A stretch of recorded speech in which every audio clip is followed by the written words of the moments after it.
সাহসী কন্যা আমাদের মিষ্টি আমার ছোট বোন, সে আপনাদেরকে নিয়ে এগুলি সফলভাবে সমাপ্তি ঘোষণা করতে পারছে। আগামীতে ইনশাল্লাহ তাকে আমরা অবশ্যই সাথে রাখবো। আমাদের শালীন থাকার জন্য তার দরকার আছে। আরও কিছু আছে ব্যক্তি মন পরিষ্কার না পরিষ্কার করা যদি আনা যায় আমরা আমাদের সাথেই করবো ইনশাল্লাহ। কাউকে বাদ দেওয়া হবে না, সবাই বিএনপি কর্মী এবং সবাইকে নিয়ে পথ চলার আমি আশা রাখি সবাইকে নিয়ে আমি পথ চলতে পারবো। যারা আছে বাইরে সবাইকে বিদায় করছি। আগে বিএনপি নাই, এখন আমরা আধুনিক বিএনপিতে জড়িত হয়েছি। কেউ কারোর বাইরে রাইখা চলতে পারবে, একখানি থাকবে। প্রথম অঙ্গীকার সবাইকে এক জায়গায় থাকবে, এক কথা বলতে হবে। আরেকটা কথা যে মিল্টন যেটা পার্সোনাল করতে চাইছে, আমি মনে করি কি যে পার্সোনাল আছে যদি মিল্টন যদি ওই স্পটটা নিজের হাতে নিয়ে নেন তাহলে এটা একটা বড়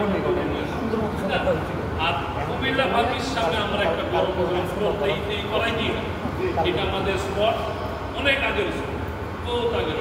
এখানে ডেভেলপ ইউনিটের যে স্পটটা এটা কুমিল্লা পার্টির সামনে এবং আমরা সবাই মিলে সর্বোচ্চ সহযোগিতা ওখানে করবো যে বিরাট একটা প্রোগ্রাম করতে পারবো। হয়তো বিপ্লব বলছি করার জন্য ডেভেলপ করে। তো সুতরাং আজকে অনেক সময় আপনারা পার করলেন, হাইব্রিড চলে গেছে, সব পুরানো নেতা কর্মীরা আমার কথাগুলি শুনছে। হাইব্রিডদের কাছে পৌঁছাই দিবেন যে আমাদের নেতা আমাদের বসে কথা বলছে, আমি খুশি হব। কারণ তার সঙ্গে অনেক উপকার হয়েছে। হ্যাঁ, এই যে ডানের ব্যথা গার ব্যথা অসুস্থতা নিয়ে আমি বলছি, আমার কথা শুনে আমি বসায় রাখছি আলহামদুলিল্লাহ। হ্যাঁ, এবং 30 তারিখ সবাই যে যার অবস্থান থেকে যে মসজিদের নামাজ পড়েন ওইখানে ইনশাল্লাহ একটা দোয়া করাই দেওয়ার জন্য। এবং আমাদের যারা যেমন মন্তব্য আমাদের খালেক সাহেব এরকম যারা এলাকায় যারা আমাদের শহীদ হয়ে গেছে সবাইকে লিস্ট দিলে হুজুরা দোয়া করাই দেবে। এটা একটা বিরাট একটা, আগে তো আমরা এগুলি করতাম। আগে যখন খিচুড়ি বাড়তে পারতাম না তখন জিলাপি নিয়ে হুজুর তাও শ্বাস পেতাম, তাও হুজুরের করে শ্বাস পেতাম, অনেক হুজুর দোয়া করতাম। ঠিক আছে না? আলহামদুলিল্লাহ আমাদের সময় ভালো।